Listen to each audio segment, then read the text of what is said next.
मैंने कहा देखो अंदर बाहर से कोई नहीं आया। हमारे हिंदुस्तान में इस्लाम सिर्फ और वैसे ही पूरा इस्लाम तो आया ही है 1500 साल पहले। हिंदू धर्म बहुत पुराना है। दोस्तों नमस्कार, नेशनल न्यूज़ मीडिया पर आपका स्वागत है। आज आपसे चर्चा कश्मीर पर होगी और विशेष तौर पर यह कश्मीर पर नहीं है बल्कि पूरे हिंदुस्तान पर है, पूरे हिंदुस्तान के मुसलमानों को लेकर है।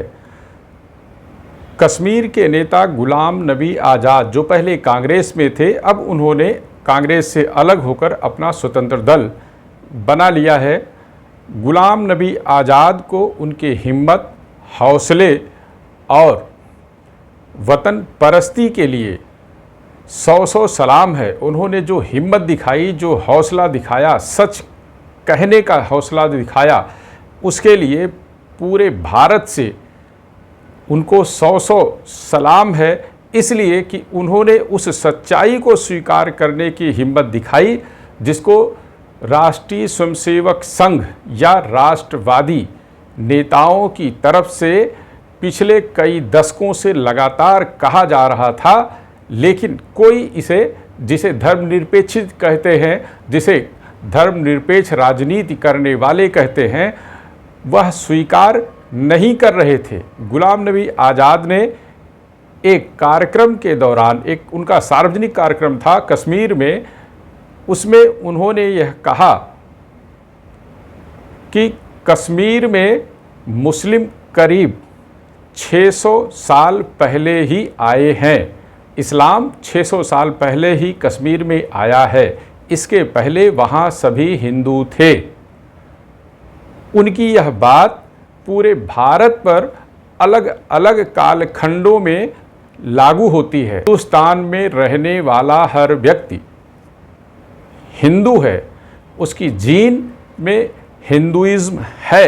वह किन्हीं परिस्थितियों की वजह से, कभी डर से, तलवार के भय से, कभी किसी अन्य कारण से हिंदू धर्म छोड़कर इस्लाम में चला गया, इस्लाम धर्म को कबूल कर लिया, उसका धर्म बदल गया, उसकी मान्यताएं बदल गई, लेकिन उसका रक्त नहीं बदला है। रक्त उसका अब भी हिंदुओं का ही है।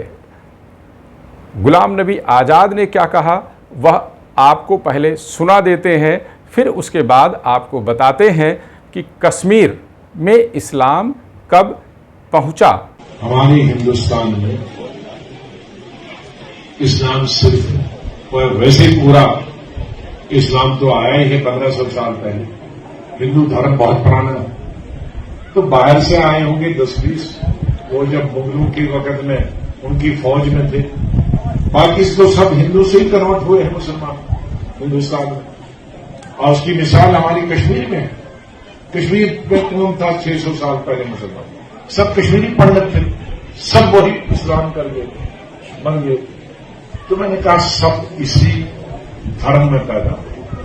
हमारे से कहूंगा कि आज इस 9 अगस्त की अहमियत को देखकर हमने हिंदू मुसलमान मिलकर, राजपूत, ब्राह्मण, दलित, कश्मीरी, गुज्जर मिलकर सबने इस घर को बनाया।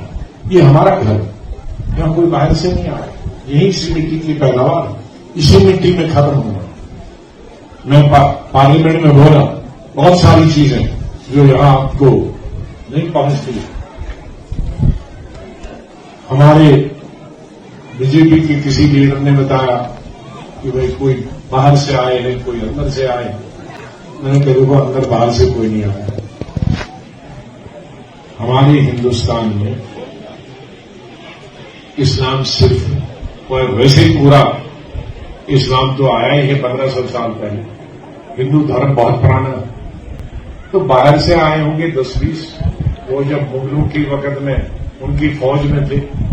बाकी तो सब हिंदू से ही कन्वर्ट हुए हैं मुसलमान हिंदुस्तान में। और उसकी मिसाल हमारी कश्मीर में है। कश्मीर में कौन था 600 साल पहले मुसलमान? सब कश्मीरी पंडित थे, सब वही इस्लाम कर गए, बन गए। तो मैंने कहा सब इसी धर्म में पैदा हुए। हमारे हिंदू भाई मरते हैं, वो जलते हैं, जलाते हैं, उसके भाई उसके बाद उनको दरिया में डालते हैं अलग अलग जगहों में, तो हमारे पांव में पानी। कश्मीर को लेकर के ही गुलाम नबी आज़ाद ने अपनी बात को कहा है, तो इसलिए कश्मीर पर ही हम केंद्रित रहेंगे। लेकिन गुलाम नबी आज़ाद की यह बात पूरे भारत में सराही जा रही है।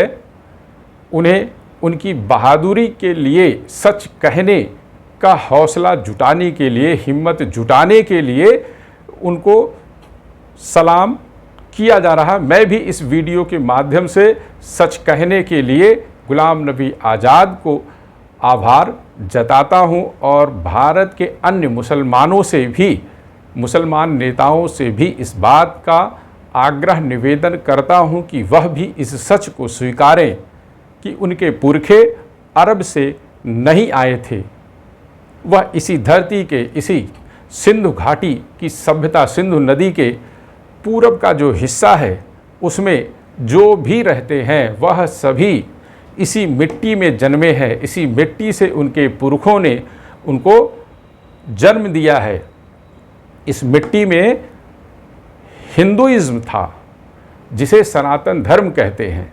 कश्मीर में इस्लाम 6 अक्टूबर 1920 के बाद घुसा है। एक राजा वहाँ हुए रिंचन, जो बौद्ध थे और लद्दाखी थे। कश्मीर की राजनीति में लगातार हो रही उथल पुथल के बाद रिंचन ने इस्लाम धर्म ग्रहण कर लिया था। उन्होंने 6 अक्टूबर 1920 को राजा पद पर राजा की कुर्सी हासिल की थी। इसके बाद उन्होंने इस्लाम धर्म स्वीकार कर लिया।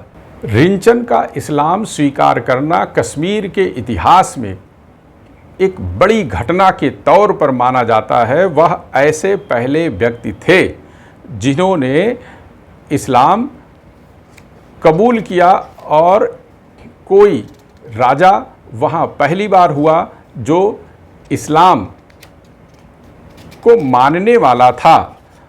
रिंचन ने ही अपने साले को इस्लाम धर्म ग्रहण कराया था। रिंचन के बाद कश्मीर में सबसे पहले इस्लाम अपनाने वाला व्यक्ति था उसका साला रावण चंद्र। कश्मीर के इतिहास में एक रानी सूरा भी हुआ करती थी। वह एक योग्य, साहसी, बुद्धिमान और महत्वाकांक्षी महिला के रूप में इतिहास में दर्ज हैं। उनका लड़का हुआ जिसका नाम सिकंदर पड़ा। एक नए इतिहासकार हैं अशोक पांडे जी। उन्होंने अपनी एक पुस्तक लिखी कश्मीर नामा। अशोक पांडे की गिनती वामी इतिहासकारों में होती है। वह कोई राष्ट्रीय स्वयंसेवक संघ से जुड़े हुए इतिहासकार नहीं हैं। उन्होंने कश्मीर नामा में लिखा है कि इसे विडंबना ही कहा जाएगा कि एक हिंदू माँ की कोख से सिकंदर का जन्म एक हिंदू योगी ब्रह्मनाथ के आशीर्वाद से हुआ माना जाता है। सिकंदर को कश्मीर के इतिहास में सिकंदर बुत किसन भी कहा जाता है। बुत किसन क्यों कहा जाता है? उसने बुतों यानी मंदिरों, प्रतिमाओं को तोड़ने का काम किया, उनको नष्ट करने का काम किया। यह वह कालखंड था, सिकंदर का ही वह कालखंड था जिसमें कश्मीर में व्यापक पैमाने पर इस्लाम पहुंचा। हालांकि यह भी एक सीमित वर्ग में ही था। कश्मीर में इस्लाम को प्रवेश कराने का, जनमानस में इस्लाम को फैलाने का काम करने का जो श्रेय है वो सूफी संतों को जाता है। अलग अलग कालखंड में वहाँ अलग अलग सूफी संत पहुँचे, जिनमें मीर हमदानी का भी एक कालखंड है। मीर हमदानी करीब 1339 के आसपास कश्मीर में पहुँचे थे और सुल्तान के यहाँ उनका काफ़ी प्रभाव माना जाता था। कश्मीर के इतिहास में मीर हमदानी के कालखंड को एक बड़ा प्रभावशाली माना जाता है इस्लाम के प्रचार प्रसार और विस्तार के लिए। ऐसा कहा जाता है कि मीर हमदानी ने इस्लाम की स्थापना के लिए हर तरह की जोर ज़बरदस्ती का पैरोकार था, या यूँ कहें कि इसके लिए अनुकूल माहौल बन चुका था और उसने सुल्तान की मदद से कश्मीर में इस्लाम को फैलाने के लिए वह हर काम किया, जिस काम को कश्मीर से इतर भारत के हिस्सों में अन्य इस्लामी शासकों, मुग़ल शासकों ने किया और उनके काम में सूफ़ी संतों ने उनकी मदद की।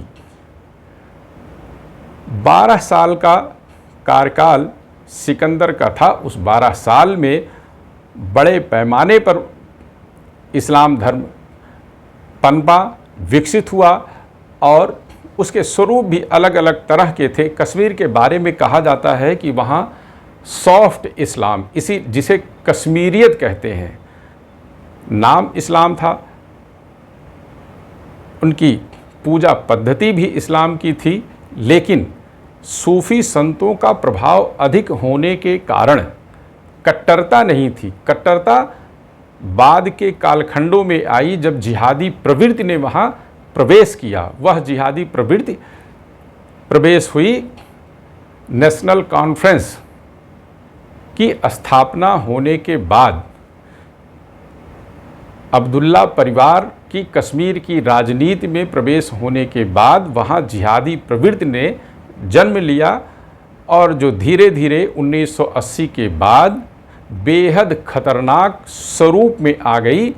और आपको याद ही है कि कश्मीर के उपराज्यपाल ने 1989-90 के दौरान कश्मीरी हिंदुओं पर हुए जुल्म, हत्याओं, सामूहिक दुष्कर्म के मामलों में जांच के लिए जो आरोपी हैं उनको जेल के भीतर पहुंचाने के लिए फिर से जांच कराने की घोषणा की है।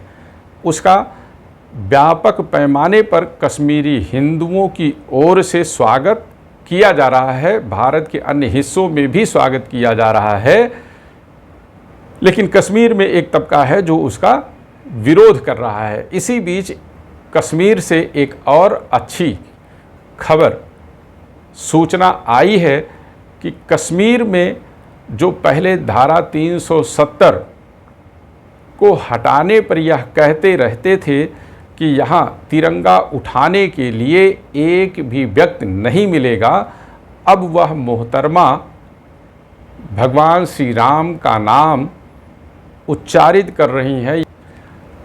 तो आप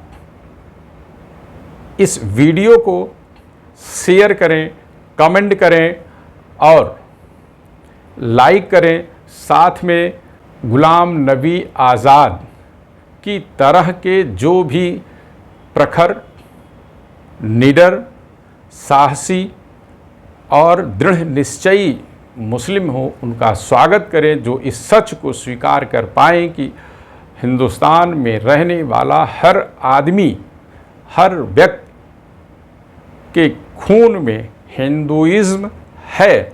जिहादी कट्टरपना भारत की संस्कृति का हिस्सा नहीं है। धन्यवाद, नमस्कार।